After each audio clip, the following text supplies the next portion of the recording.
ಪ್ರಶ್ನೆ ಏನಾಗಿದೆ, ಯಾಕೆ ಚಿತ್ರರಂಗದಲ್ಲಿ ಒಬ್ಬ ಕಲಾವಿದನಿಗೆ ಅಥವಾ ಒಂದು ಚಿತ್ರಕ್ಕೆ ಸಮಸ್ಯೆ ಆಗ್ತಿದೆ ಅಂದಾಗ ಇಡೀ ಚಿತ್ರರಂಗ ಯಾಕೆ ನಿಲ್ತಾ ಇಲ್ಲ? ಇದೇ ಸಾಮಾನ್ಯ ಜನ ಒಂದು ಯಾವ್ದೋ ಒಂದು ಹೋರಾಟ ಆಗಬೇಕು ಅಂದ್ರೆ ಚಿತ್ರರಂಗದವ್ರು ಯಾಕಿಲ್ಲ ಅಂತ ಕೇಳ್ತಾರೆ. ಆದ್ರೆ ಚಿತ್ರರಂಗಕ್ಕೆ ಸಮಸ್ಯೆ ಆಗಿದೆ ಅಂದ್ರೆ ಅವ್ರು ಯಾರು ಯಾಕೆ ಪ್ರಶ್ನೆ ಮಾಡ್ತಾರೆ? ಇಲ್ಲ, ಅದರ ಬಗ್ಗೆ ಉಲ್ಲೇಖ ಮಾಡೋಕ್ಕಾಗಲ್ಲ. ನಮ್ಮಿನ್ನೂ ಯಾರು ಹೋರಾಟ ಮಾಡ್ತಿದ್ದಾರೋ, ಯಾರು ಹೋರಾಟ ಮಾಡ್ತಿದ್ರು, ಸಹಾಯ ಮಾಡ್ತಿದ್ರು ಗೊತ್ತಿಲ್ಲ. ನಾವು ಇವತ್ತೇ ಈ ವಿಷಯ ಹೇಳ್ತಾ ಇರೋದು. ಈಗ ಇನ್ನು ಅರ್ಧ ಗಂಟೆಗೆ ನೀವೆಲ್ಲ ಶುರು ಮಾಡ್ತೀವಿ ಹೋರಾಟನ, ಆನಂತರ ಅವ್ರು ಹೆಂಗೆ ರೆಸ್ಪಾನ್ಸ್ ಮಾಡ್ತಾರೆ ನೋಡ್ತೀವಿ. ನಾಳೆಯಿಂದ ಗೊತ್ತಾಗುತ್ತೆ. ಯಾಕಂದರೆ ಈ ಸಮಸ್ಯೆ ಬಗ್ಗೆ ನಾವು ಮಾತಾಡ್ತಾರೆ. ನಮಗೆ ಇದ್ರ ಬಿಸಿ ಕಟ್ಟಿದ್ದು ಇವತ್ತು ಬೆಳಗ್ಗೆ.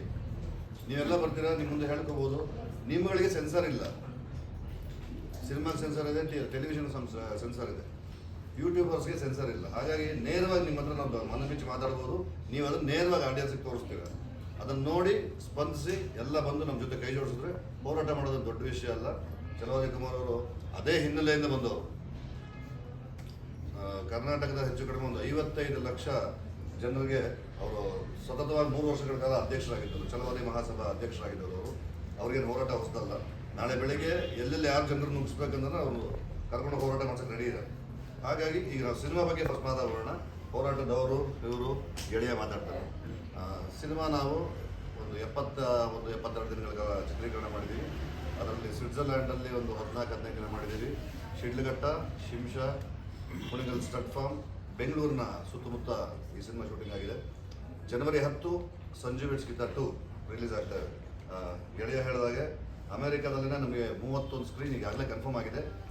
ಅದಿನ್ನೂ ಹೆಚ್ಚು 50 ಆಗೋ ಥರ ಇದೆ ಅಂತ ಡಿಸ್ಟ್ರಿಬ್ಯೂಟರ್ ಹೇಳಿದ್ದಾರೆ.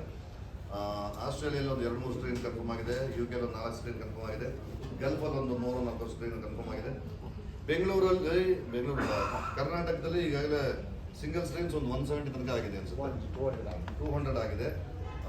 ಮಲ್ಟಿಪ್ಲೆಕ್ಸ್ದೆಲ್ಲ ಶೋಸ್ ಅದು ಇನ್ನು ಎಷ್ಟು ಶೋ ಅಂತ ಗೊತ್ತಿಲ್ಲ. ಎಲ್ಲ ಮಲ್ಟಿಪ್ಲೆಕ್ಸಲ್ಲಿ ಇರ್ತೀವಿ ನಾವು, ನಂಬರ್ ಆಫ್ ಶೋಸ್ ಗೊತ್ತಿಲ್ಲ. ಹೀಗಾಗಿ ಜನವರಿ 10ಕ್ಕೆ ನಾವು ಸಿನಿಮಾ ಬಿಡುಗಡೆ ಮಾಡ್ತಾ ಇದ್ದೀವಿ.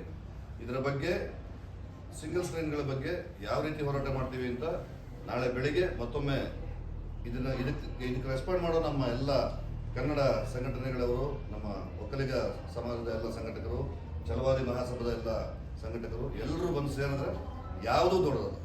ನಾವು ಸುಮ್ಮನೆ ಇರ್ತೀವಿ ಅಂತ ಮೈ ಮೇಲೆ ಎರ್ಕೊಂಡ್ರೆ ಕೆರಳಿದ್ರೆ ಬೇರೆ ಥರ ಆಗುತ್ತೆ.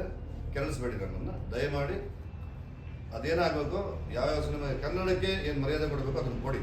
ಪರಭಾಷೆಗಳಿಗೆ ನೀವು ಕೊಡಿಬೇಡಿ ಅಂತೆಲ್ಲ ನಾವು ಹೇಳಲ್ಲ. ನನ್ನ ಮನೆಯ ಮಕ್ಕಳಿಗೆ ಟೊಮೆಟೊ ಕಾಯಿ ಕೊಟ್ಬಿಟ್ಟು ಪಕ್ಕದ ಮನೆಯವ್ರಿಗೆ ಕ್ಯಾಟ್ರೈಸ್ ಕೊಡಿಸ್ತೀರ, ನೀವು ತಪ್ಪಾಗುತ್ತೆ. ಇದು ಚೆನ್ನಾಗಿಲ್ಲ, ಅದನ್ನು ಮಾಡಬೇಡಿ.